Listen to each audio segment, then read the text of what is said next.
नमस्कार साथियों, प्रताप क्लासेस कौशाम्बी की क्लास में आपका स्वागत है। देखिए भाई, आज के सेशन में जो है पिछले सेशन में करवाया गया था प्रकाश के अपवर्तन के नियम करवाया गया था। बात समझ रहे हैं ना। इस सेशन में जो है आज के सेशन में शुरुआत करेंगे जो पिछले वीडियो में हमने करवाया था। पिछले वीडियो में अपवर्तन के नियम करवाया था, उसके जस्ट बाद जो है प्रकाश की उत्क्रमणीयता एक आता है टॉपिक। वो एक महत्वपूर्ण, वैसे परीक्षा में जो है उसमें से संबंधित केवल फार्मूला जो निकलता है, समझिए थोड़ा सा, प्रकाश की उत्क्रमणीयता में जो फार्मूला निकलेगा उसका उपयोग आता है। बात समझ रहे हैं। तो उसका पूरा डेरिवेशन यहां कराएंगे आज की क्लास में। आज की सेशन में जो है केवल वही कराया जाएगा उत्क्रमणीयता पर। तो समझिएगा, प्रकाश की उत्क्रमणीयता, प्रकाश की उत्क्रमणीयता,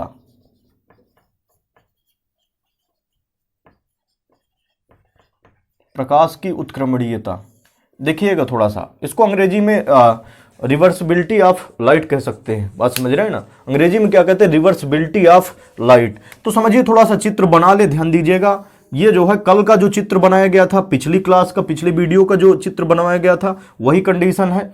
तो ये आपका हो गया अपवर्तक पृष्ठ। अपवर्तक पृष्ठ पिछली क्लास में हमने समझाया था। अपवर्तक पृष्ठ का मतलब क्या होता है भाई? कि जिस पृष्ठ से आपका क्या हो, अपवर्तन हो, प्रकाश का अपवर्तन की घटना हो, जिस पृष्ठ से प्रकाश की अपवर्तन घटना हो, उसी को अपवर्तक पृष्ठ कहते हैं। यहां पर क्या हो गया? ये आपका जो है अभिलंब हो गया। समझिएगा थोड़ा सा, ये जो है क्या है? अपवर्तक पृष्ठ है, और ये प्रकाश, ये जो है अभिलंब हो गया, ये अभिलंब है। और यहां से कोई प्रकाश किरण इस अपवर्तक पृष्ठ पर आपतित हो रही है, और ये विरल माध्यम है। ये माध्यम एक मान सकते हैं, इसको माध्यम एक, और इसको क्या कह सकते हैं? माध्यम दो कह सकते हैं, इसको माध्यम दूसरा कह सकते हैं। अब इसके बाद यहां से समझिए, ये जो है ये आपतित किरण, ये आपतित किरण हो गई। चूंकि क्या है, ये कौन सी किरण है भाई? ये प्रकाश किरण इस अपवर्तक पृष्ठ पर गिरती है। तो जो गिरती है किरण, उसी को आपतित कहते हैं। आपतित का शाब्दिक अर्थ ही गिरना होता है। और यहां से क्या हो जाता है? प्रकाश का अपवर्तन हो जाता है, अपवर्तन यहां से। बात समझ रहे हैं ना। अर्थात इसको सीधे जाना चाहिए इस किरण को, लेकिन क्या होता है, ये जब विरल माध्यम से सघन माध्यम प्रवेश करती है, तो ये किरण क्या है? ये माध्यम विरल है और ये माध्यम सघन है। तो यहां से जो है, जब ये विरल माध्यम से सघन माध्यम प्रवेश करेगी तो अभिलंब की ओर क्या हो जाएगी? झुक जाएगी। तो देखिए, यहां से जो है आपतित किरण और अभिलंब के बीच जो कोण बनेगा वो आपतन कोण आई, और अपवर्तित किरण और अभिलंब के बीच जो कोण बनेगा वो आर कहलाएगा। बात समझ रहे हैं ना। इतनी कंडीशन। अब समझिए, यहां से कंडीशन ये है कि अब उत्क्रमणीयता पर चलते हैं। उत्क्रमणीयता को अंग्रेजी में रिवर्सिबिलिटी कहते हैं। समझिएगा, यहां से जब कोई प्रकाश किरण किसी एक माध्यम से चलकर दूसरे माध्यम में जाती है तो उसकी अपवर्तन की घटना प्राप्त होती है। तो उस किरण की क्या प्राप्त होती है? अपवर्तन की घटना। अपवर्तन मतलब समझ लीजिए, बार बार बता रहे हैं, अपवर्तन का मतलब जब कोई प्रकाश किरण किसी एक माध्यम से चलकर दूसरे में प्रवेश करती है तो क्या होता है? अपने मार्ग से विचलित हो जाती है, मतलब अपने मार्ग से मुड़ जाती है। मुड़ने की इस घटना को ही क्या कहा जाता है? अपवर्तन कहा जाता है। तो यहां से जब कोई प्रकाश किरण किसी एक माध्यम से चलकर दूसरे माध्यम में चलती तो उसका अपवर्तन होता है। और अपवर्तन में समझिएगा, अपवर्तन में दूसरे माध्यम से प्रकाश पहले माध्यम में भी लौट सकता है। मतलब जब कोई प्रकाश एक माध्यम से चलकर दूसरे माध्यम में जाता है तो प्रकाश उसी मार्ग से, समझिएगा, प्रकाश उसी मार्ग से दूसरे से पहले में भी लौट सकता है, वहीं से उसी प्रकार। बात समझ रहे हैं ना। रिवर्स हो सकता है। इसीलिए अंग्रेजी में उत्क्रमणीयता को, उत्क्रम का मतलब रिवर्स होता है, बात समझ, उल्टा होता है। तो अंग्रेजी में इसको क्या कहते हैं? रिवर्स कहते हैं। और इसका शाब्दिक अर्थ भी उत्क्रम का मतलब समझिए, उत्क्रमणीयता ये शब्द ही बना है, उत्क्रम से बना हुआ है, उत्क्रमणीयता। और उत्क्रम का मतलब उल्टा हो सकता है। मतलब ये मार्ग अभी जो है समझिएगा, ये ऐसे मार्ग है ये प्रकाश के जाने का, और यदि प्रकाश ऐसे ना जाके, बात समझ रहे हैं, ऐसे जाने लगे, दूसरे माध्यम से पहले माध्यम में प्रवेश करे, तो वापस उसी मार्ग से उसी प्रकार लौट सकता है। तो समझिएगा उत्क्रमणीयता की कंडीशन, यदि कोई प्रकाश किरण एक माध्यम से समझिएगा, यदि कोई प्रकाश किरण कह सकते हैं यहां से, यदि कोई प्रकाश किरण एक माध्यम से दूसरे माध्यम में, एक माध्यम से दूसरे माध्यम में, एक माध्यम से दूसरे माध्यम में गमन करती है, जाती है कह सकते हैं,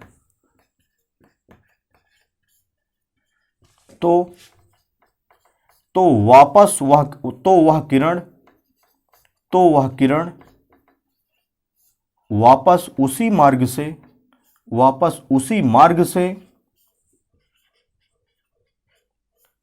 उल्टा लौट सकती है,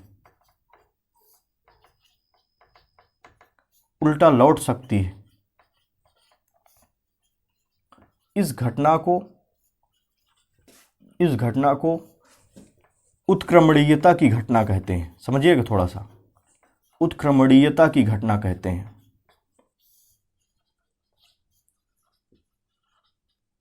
यदि आपको कहीं पर भी परेशानी आ रही है, बात समझ रहे हैं ना, तो कहीं पर कम समझ में आए, कोई चीज़ कम समझ में आई, तो आप कमेंट में जो है नीचे लिख दीजिए, उसको हम पढ़ के अगले वाले वीडियो में, बात समझ रहे हैं ना, उस टॉपिक को क्लियर कर देंगे, क्लियर सभी को। और साथ में एक जिम्मेदारी ये भी रखिए कि जो है जितने लोग हमारे वीडियो देख रहे हैं सभी लोग भाई अपने जो है व्हाट्सएप या जो है जो फेसबुक ग्रुप बनाए हुए हैं उसमें शेयर कर दीजिए हमारा वीडियो, बात समझ रहे हैं ना। थोड़ा सा इतना समझ लीजिए कि आपके लिए यदि इतनी मेहनत की जा रही है तो आपकी थोड़ा सा जिम्मेदारी बनती है कि सभी लोग शेयर कीजिए, अभी शेयर कीजिए, बात समझ रहे हैं ना। फिर इसके बाद वापस इस टॉपिक पर चलते हैं। तो समझिए, यहां से ध्यान दीजिएगा, एक बार हम फिर से समझा रहे हैं। यदि कोई प्रकाश किरण एक माध्यम से दूसरे माध्यम में जाती है, यदि कोई प्रकाश किरण एक माध्यम से दूसरे माध्यम में जाती है तो वह किरण वापस उसी मार्ग से उल्टा क्या होगी, उसी प्रकार लौट सकती है। ध्यान दीजिएगा बिल्कुल। यदि कोई प्रकाश किरण, ये देखिए यहां से जा रही है, इस मार्ग, ये माध्यम एक है, ये दूसरा माध्यम है, एक माध्यम से दूसरे माध्यम में जाती है तो वह किरण वापस उसी प्रकार उल्टा क्या होगी, उसी मार्ग से लौट सकती है। पूरी तरह से आपको क्लियर रहना चाहिए, साधारण थ्योरी है। जब कोई प्रकाश किरण किसी एक माध्यम से दूसरे माध्यम में जाती है तो वह किरण वापस उल्टा उसी मार्ग से लौट सकती है। इस घटना को क्या कहा जाता है, उत्क्रमणीयता की घटना कहते हैं। अब समझिए इसमें का जो सूत्र निकलता है, कैसे निकलेगा सूत्र, ध्यान दीजिएगा। यहां से जो है जब किरण पहले माध्यम से चलकर, फर्स्ट माध्यम से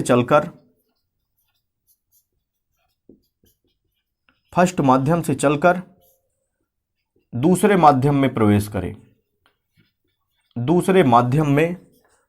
करे, ध्यान दीजिएगा। जब किरण फर्स्ट माध्यम से चलकर दूसरे माध्यम में प्रवेश करे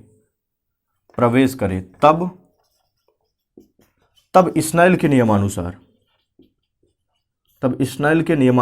स्नेल का नियम हमने बताया था पिछले वीडियो में। स्नेल का जो नियम होता है वो अपवर्तन का दूसरा नियम ही स्नेल का नियम कहलाता है। तो पहले माध्यम से देखिए, चूंकि दोनों कंडीशन लगाएंगे, उत्क्रमणीयता का मतलब उत्क्रम भी दिखाएंगे, बात समझ रहे हैं ना।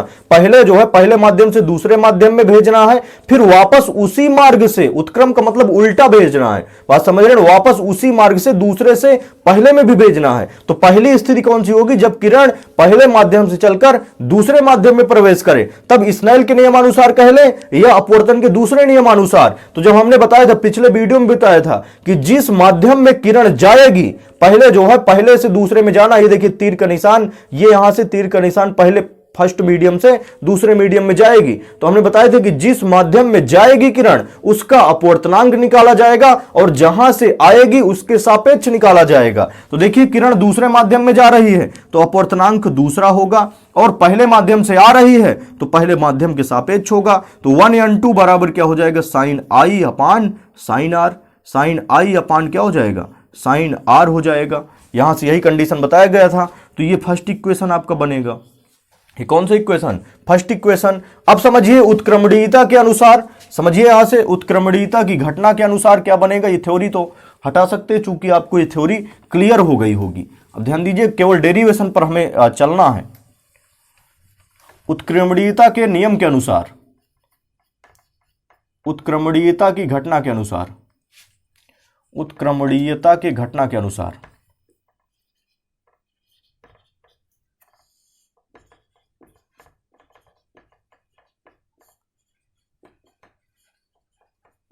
उत्क्रमणीयता की घटना के अनुसार दूसरे माध्यम से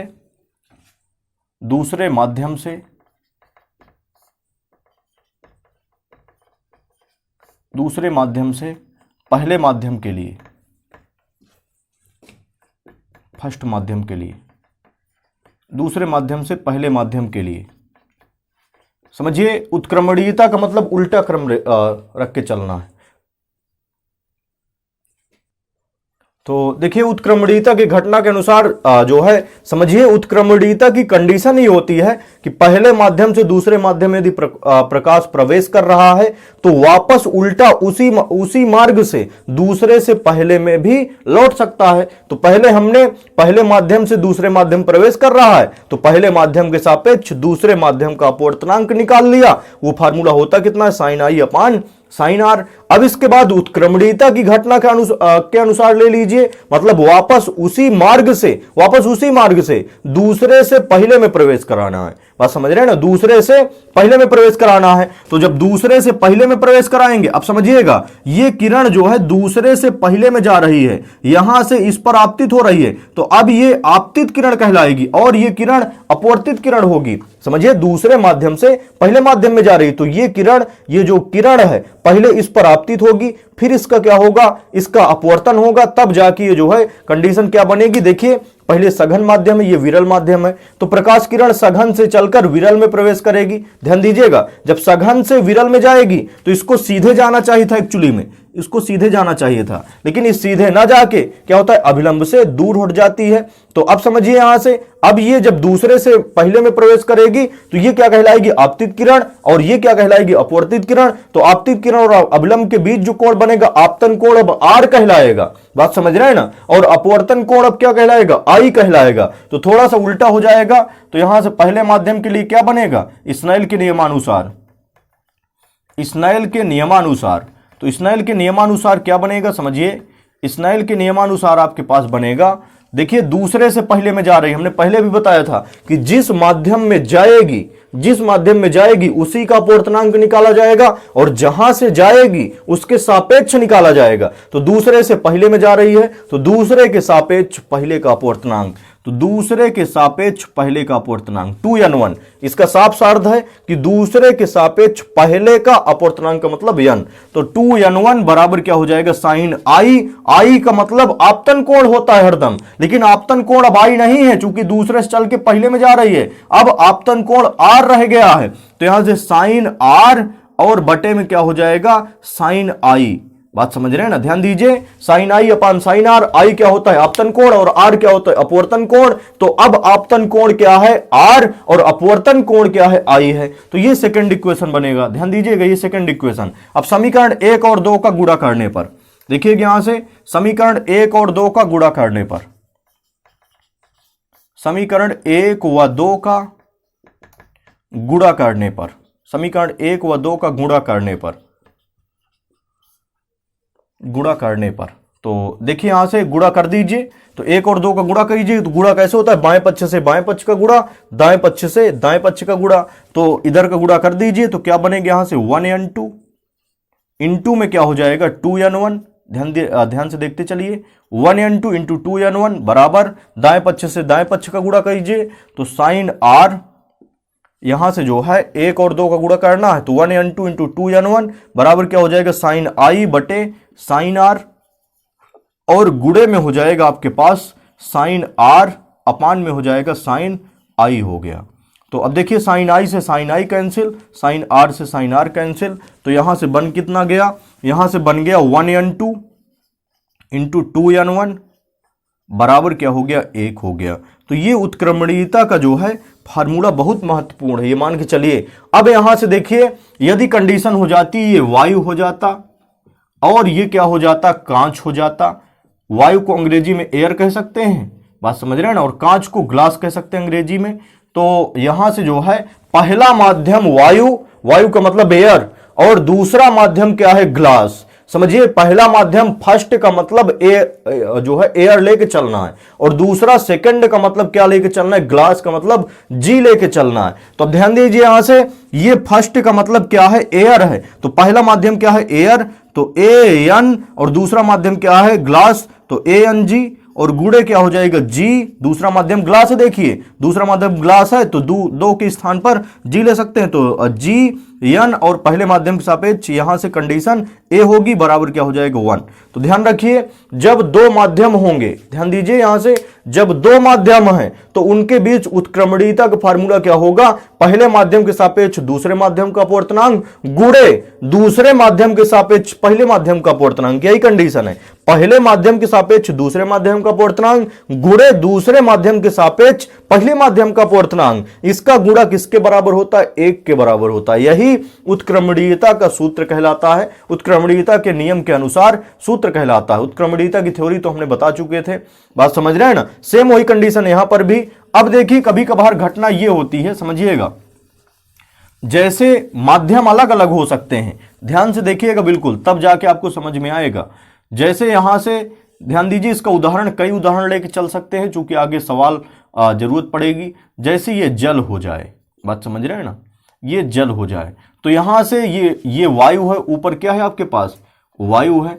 तो वायु से किस में जाए किरण, वायु से चल के जो है किस में जा रही है, समझिए यहां से जल आपका जो है सघन माध्यम है, ये जो है ऐसे जो है क्या होगी, झुकेगी, अभिलंब की ओर झुकेगी, वायु से चलकर जल में जा रही है।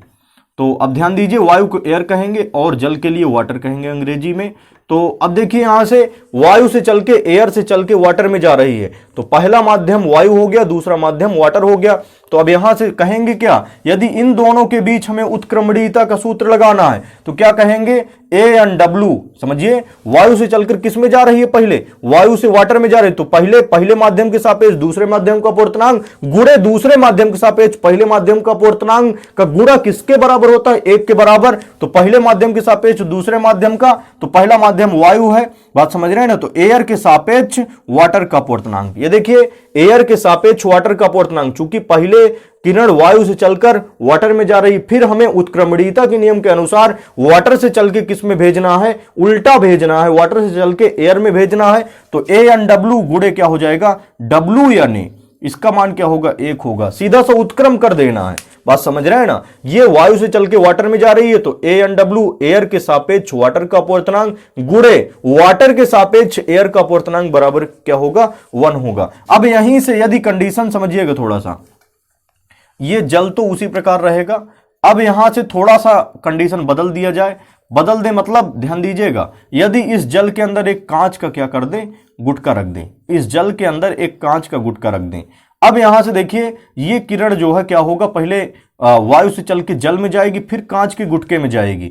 तो देखिए कांच का गुटका ये पहला माध्यम, एयर पहला माध्यम और जल दूसरा माध्यम, कांच का गुटका तीसरा माध्यम, बात समझ रहे हैं ना।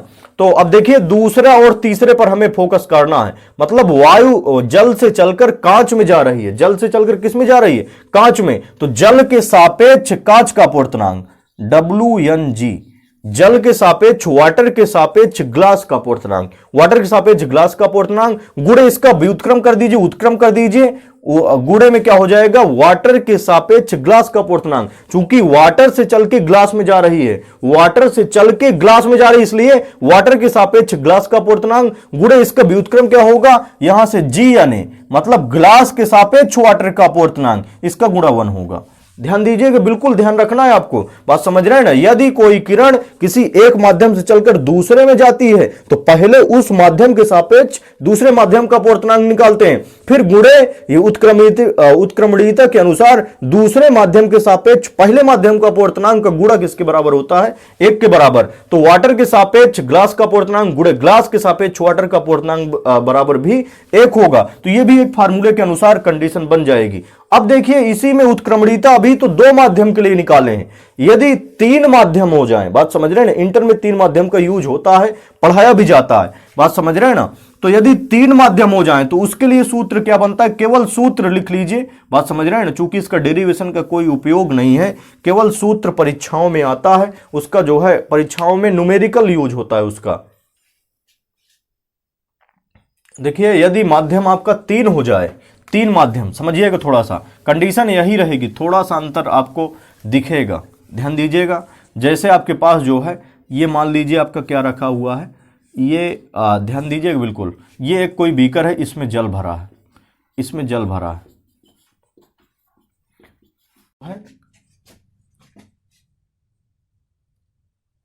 देखिए यदि 3 माध्यम हो जाए, मतलब यहां से ये बीकर है, बीकर में जल भरा है, बात समझ रहे हैं ना।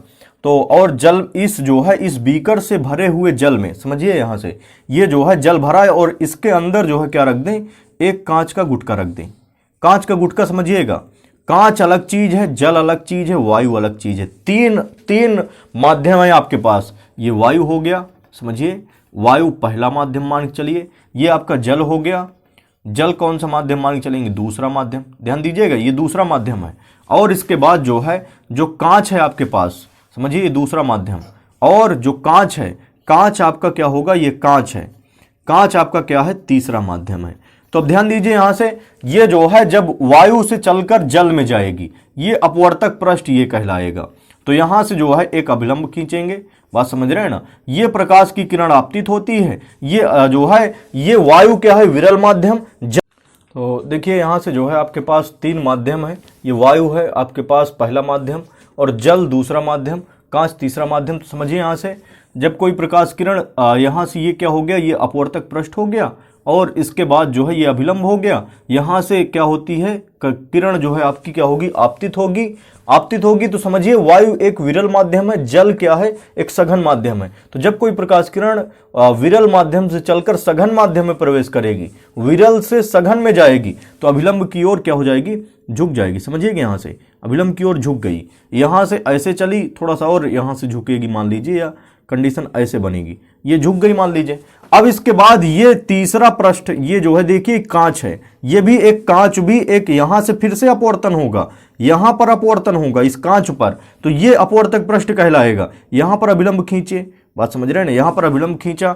तो अब यहां से देखिए, यहां से जल क्या है, जल और कांच में तुलना कीजिए। तो जल और कांच में जब तुलना करेंगे, समझिएगा बिल्कुल, जल क्या है आपका विरल माध्यम कहलाएगा कांच की तुलना में, चूंकि जल क्या है, तरल है, और कांच एक ठोस पदार्थ है। तो ठोस के अणु ज्यादा पास पास होते हैं तरल की अपेक्षा, बात समझ रहे हैं, तरल का मतलब द्रव की अपेक्षा, क्योंकि तरल में दो कंडीशन, द्रव और गैस दोनों आ जाती हैं।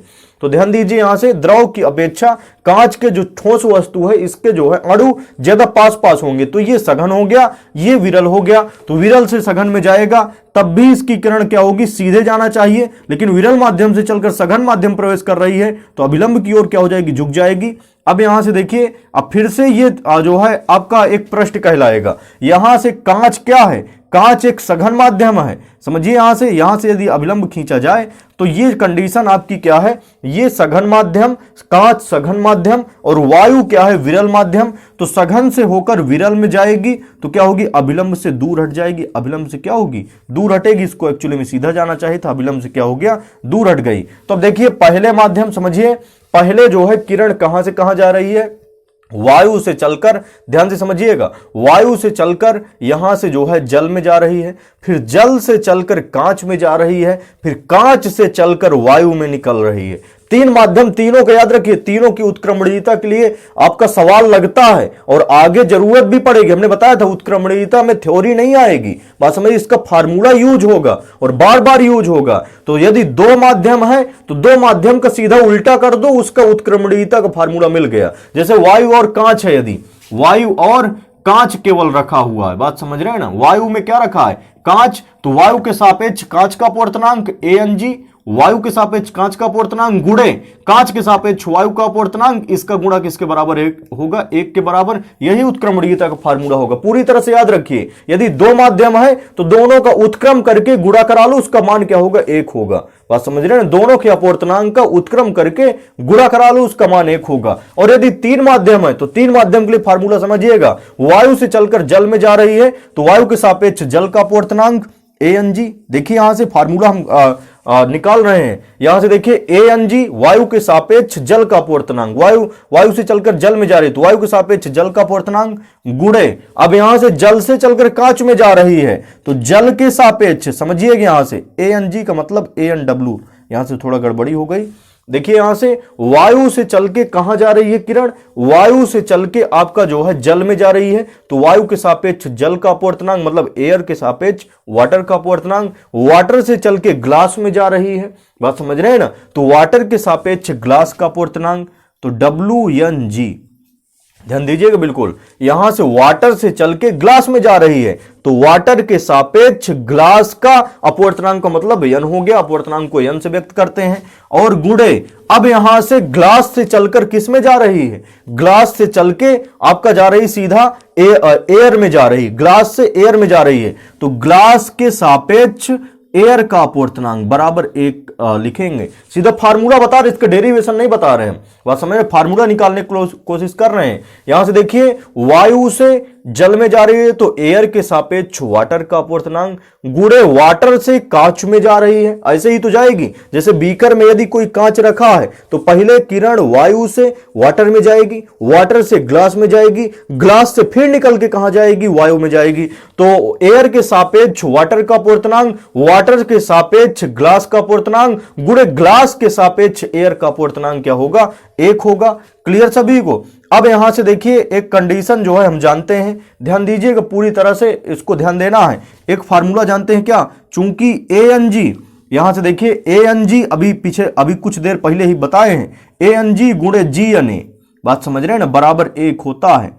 यदि दो माध्यम है, यहां से देखिए ANG यदि केवल कांच रखा है वायु में तो एयर के सापेक्ष ग्लास का अपवर्तनांक गुणे केवल दो माध्यम के लिए उत्क्रमणीयता लगा दीजिए, गुणे ग्लास के सापेक्ष एयर का अपवर्तनांक किसके बराबर होगा, 1 के बराबर। अब यहां से ANG को उधर ले जाओ तो GNA बराबर क्या हो जाएगा, 1/ANG, 1/ANG, इतना हो गया।